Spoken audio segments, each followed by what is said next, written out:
So this video is kind of a follow-up to my Mr. Rogers one where I'm doing Jim Henson in a similar style, the sort of 1960s early children's book inspired style.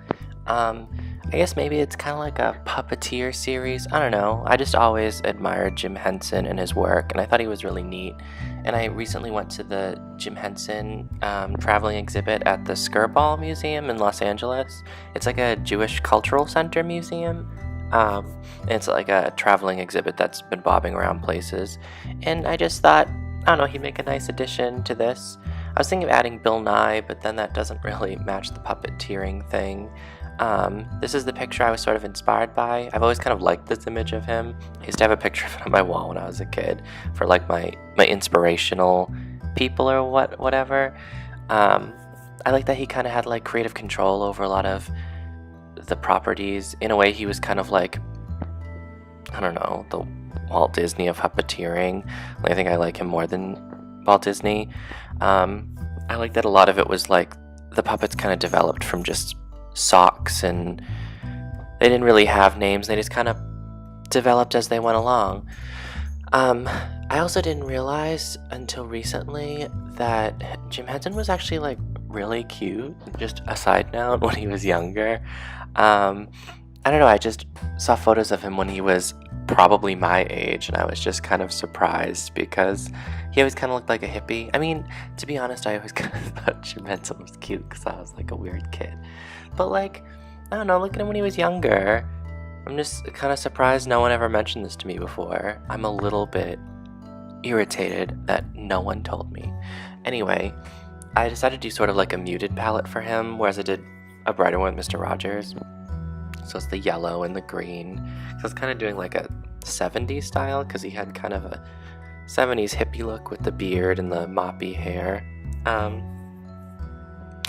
A lot of these illustrations actually, or the way I've done this in the last one, is more working with negative space than I did previously, or in my other drawings, because I use the white space and I erase lines and use sort of like blocking the color in rather than using the color as the main feature. So like it's white with some plops of colors on top of it.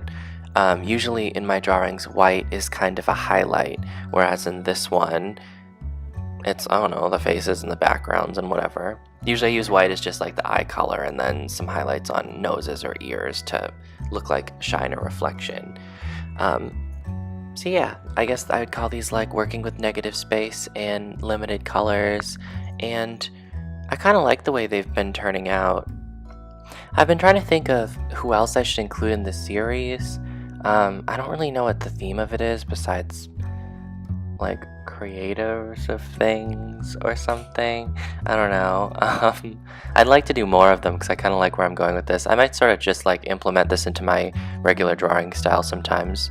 Maybe I'll do some comics with the limited look. I always like adding the rosy nose and cheeks. I don't usually include that. I don't know. I was going to just do them white, but then I felt like the pinkish color adds more life to them. I altered Kermit a bit because I didn't like his body. It looked really weird. It was kind of like sloppy, so now he's just kind of hugging on to him, leaning over his shoulders. He has his weird open mouth and his tongue. It's kind of hard like deciding how I'm going to, or like where I'm not going to put the black outlines in these drawings.